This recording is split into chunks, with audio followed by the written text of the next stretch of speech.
I do concur with Caruana's argument that the fried liver attack with knight takes f7 isn't as deadly as it looks. In fact, it's very much solvable. So like one of the early kind of serious ones that I learned, and this was kind of topical at the time, which started in the Italian and then here and then knight g5, which attacks f7, which is like, if you're kind of new to chess, then you probably immediately think like, why can't I just attack that pawn and take it? And then I'll attack the queen and the rook and so on. The only way for black to kind of avoid that is to play d5, which is the best move.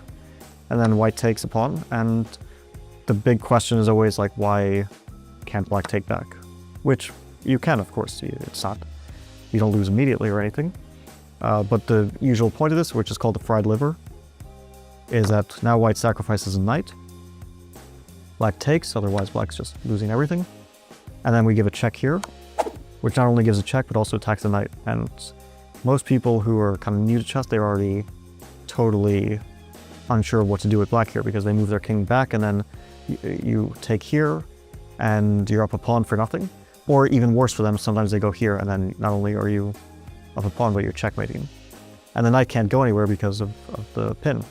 So the only possible good move, which is not even so bad, is king to e6, and then you're up a piece, but you have this like serious pin, which lasts a really long time.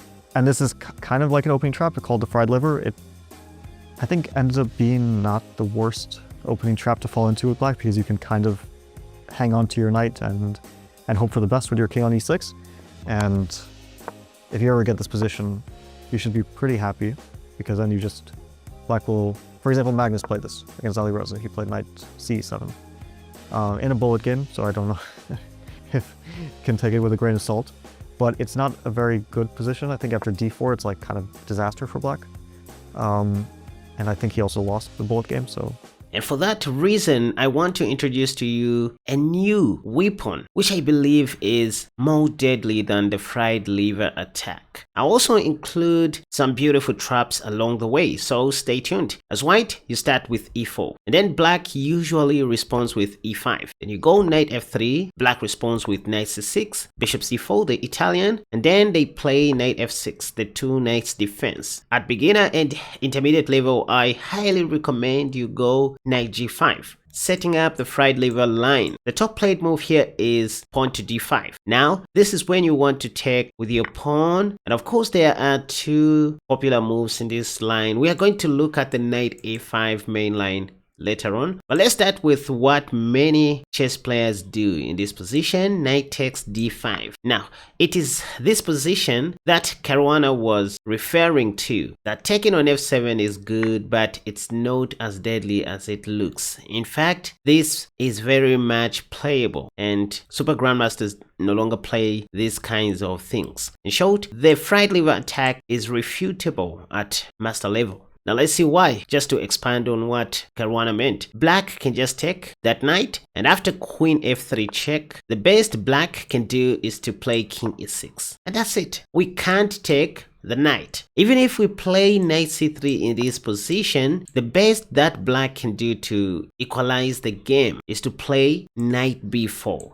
This also attacks the c2 pawn, and I've seen some coaches advising their students to play pawn to a3 here, giving up the rook, but this doesn't work. In fact, this only gives black a decisive advantage, as you can tell by the eval bar. Because if knight takes and king d1 is played, black is just going to be up an exchange or a rook for nothing. I mean, you might think taking on d5 with your knight will hurt, but see, it will just take moves like pawn to c6, or even better, queen h4 for black to completely come back into the game. What this does is that if white takes with check, we can simply go king d7, and both the knight and the bishop are under attack. I think in this position, this is the best that white can do. Then queen e7, queen takes, bishop takes, knight takes. That knight won't come out of Babylon anytime soon. As black here, you can even play king d6, and if something like pawn to b4 in an effort to trap or win that knight, black simply has bishop f5 in this position, and there are some problems. We're just one move away from rescuing that knight. d3, b5 will grab that knight. If bishop takes, we have knight b3, and that if white plays something like bishop a2, see that knight on a8 is already trapped, it can't move. So rook c8 comes to our rescue in this position. I mean, look at that. If anything, we might even be up a piece. So this is why the tradition of right lever attack isn't as popular at master level than it is at beginner level. Or at least let's say one of the reasons why it's not that popular anymore. It is for this reason why I want to show you a better replacement of this so-called right lever attack. After pawn takes and knight takes, watch. Instead of taking on f7 right away, I propose you play pawn to d4. By the way, I'm not saying taking on f7 is wrong or the right lever is bad. No, that's not the point. What I'm simply saying is I believe the lowly attack is better than the right lever attack, theoretically speaking. Pawn to d4 also paves the way for your dark squared bishop, guarding that knight. Also just opening up the center if you think about it. From here, black will either take with the knight on d4 or with their pawn. Sometimes bishop e7 is what people play here. We're going to look at all these. Let's start with knight takes d4. From here, you don't want to rush for anything. There are no petty sacrifices to think about. Just continue as if you want to play normal chess. And by normal chess, I mean develop your pieces normally, attack what can be attacked, like c3. People play knight e6 in this position. Once again, no petty sacrifices needed here. The best you can do is to go queen takes d5 and black is dead. How is this winning for white? Because if queen takes and bishop takes, it turns out black is just down a piece if you count material. We have 4 minor pieces against black's 3 minor pieces. 2 bishops and the knight. Anyway, after knight e6 and queen takes d5, still if black starts with knight takes g5, first we have queen takes an intermediate move and then take on g5 with the bishop, pawn to f6, bishop e3. Still, we are just up a knight. And this is just the 11th move of the game. Guys, the lowly attack shouldn't be underrated from today onwards. Back to the initial position of the right lever attack where black takes on d5. I said, don't rush with knight takes f7. From today onwards, play pawn to d4, just paving the way for your dark squared bishop. This is how the attack starts. Once again, black takes with the knight. What do? You go pawn to c3, attacking that knight. And it is here where we saw that black usually plays knight e6. In fact, that's the top played move. If they don't do anything, we just take the knight. If they play knight back to c6, this is even worse. I mean, we're just going to win a free knight. This is very deadly, you guys. But there's another annoying move you might need to learn about. Pawn to b5 in this position. This is a theoretical move and I don't think most average players play these kinds of moves. No. The main line in this position is bishop d3. But if you just want to oversimplify things, you can still take. But be rest assured that after queen takes, black will be eyeing your g2 pawn. And maybe in the long run, bishop g4 will come. I wouldn't mind playing this line against a lower rated player. It's not much of a stretch because, I mean, most people don't even know how to defend against these. Here, the best you can do is to play queen f3, for example. And they're going to be forced to take like this. Then you go knight takes f3. Once again, you're just up a piece in this position, but Stockfish thinks this is still tricky in that black still has a bishop pair, and I mean due to bishop b7 which pins the knight to the rook. In this position, you need to remember this computer line. You give up the d pawn after bishop takes. That's when you go king e2, holding on to your knight, and that's how you get rid of that problem. Next, you're going to play rook d1. Stockfish thinks position is almost equal due to black's extra 3 pawns. Once again, knight takes d5. Then instead of knight takes f7, you go pawn to d4, the lowly attack. We just finished looking at the knight takes d4 line, but I said the second most played move here is pawn takes. Now if you think about it, this kinda looks like the Scotch gambit. I want you to keep this position in your mind, because I want to show you something that we do in the Scotch. To get to this kind of position. The Scotch gambit starts with the following moves: e4, e5, knight f3, knight c6, d4, pawn takes, bishop c4, and here black has an option to play knight f6, since they expect us to play e5 so that they play pawn to d5. Now, what I love doing in this position is to go knight g5 right away, kind of setting up the fried liver line. It is in this position where my opponents play pawn to d5. Then I take. And then this is when people take with their knight on d5. Can you see the similarity between this position and the one that we get in the lolly attack? Almost the same, as you can tell, only that in the lolly attack, by move number 6, black usually takes on d4, and in the Scotch gambit, black takes with the knight on d5.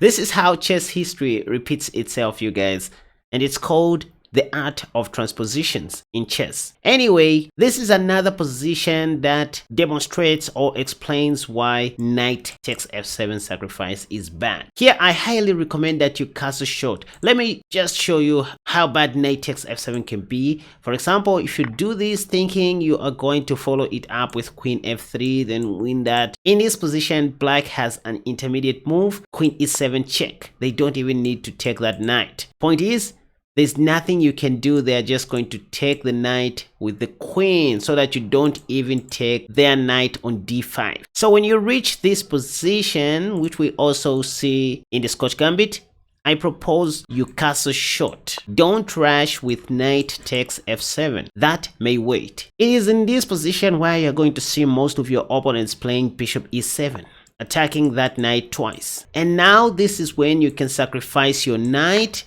because your king is no longer on the center of the board and there is no queen e7 check. Point is, now it makes sense for us to go queen f3 check, the fried liver line that I just talked about. King e6 by black doesn't even make sense due to rook e1 check. We have an open foul. This time if king e6, that's mate in 1. Black won't do that. They usually play knight e5. Here you can even sacrifice if you want, but I'm just saying the best is to go bishop f4. If bishop f6 is played or bishop d6, whatever, guess what? Among many things that you can do, such as knight d2, bishop takes, check, and that, even pawn to c3, I propose you go knight c3 right away, putting more pressure on the pinned knight. I'll say, what if they take? That's the idea, because we have rook a d1 now. But first, we take on e5. This is a theoretical line that you need to remember. Bishop takes, then rook e1, and there's nothing black can do about this. Just a tip, moves like knight c3 in this position are what we call positional sacrifices. We sacrifice a piece to create room for another attack. In case you have forgotten our opening moves of the lolly attack, we first of all start with the Italian opening with bishop c4, and after black responds with the 2 knights, we go knight g5, setting up the fried liver attack. After d5 we take, and after knight takes, we don't sacrifice our knight on f7. Instead, we play pawn to d4, paving the way for that dark squad bishop. It's called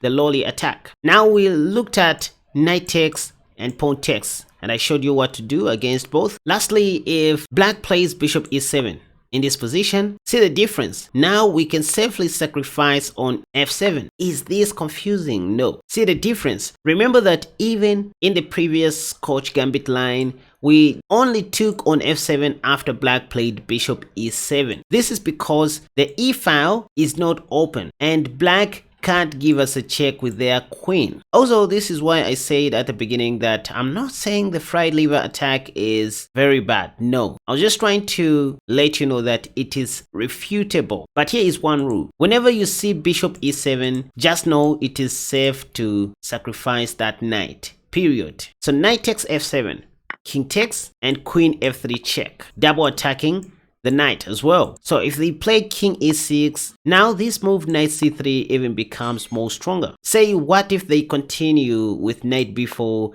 like I showed you? Can we still go pawn to a3? Again, no, there's no need to, even though that can still work. If anything, in the fried liver or the lolly attack, just know that pawn to a3 is a blunder. It doesn't even make sense. The best you can do in these kinds of positions is to castle short, just to maintain your advantage. Yes, they play pawn to c6, but now you involve your rook. There's knight takes c2. Oops, rook takes comes with check, and you're going to rescue your rook. King d7, knight takes d5. You're ready to take the bishop next. If pawn takes, rook takes d5. Maybe the queen is going to die. Bishop d6, rook takes d6, check. King takes, queen d5, check. If king c7, we have bishop f4, check. King e7. Up to you guys to find checkmate in 2. Leave your answers in the comment section down below in order to let me know that you exist.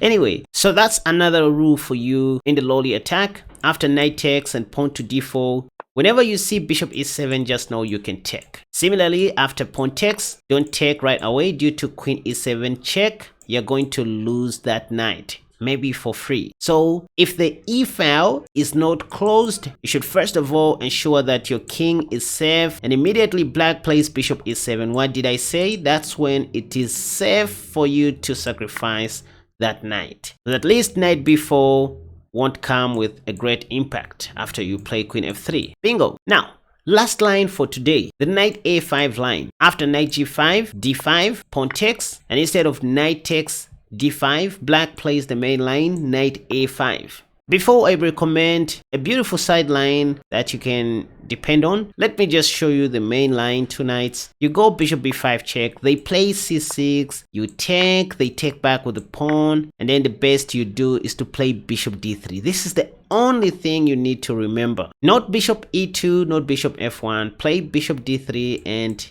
it is done. Why bishop d3? Because at least you know if they play h6, you can safely play knight e4. See that? There's a difference. If you played bishop e2 here, h6 was going to be much stronger. I mean, after this, black was going to play pawn to e4. I mean, attacking you like nothing. So that's why, theoretically speaking, we choose bishop d3 over bishop e2.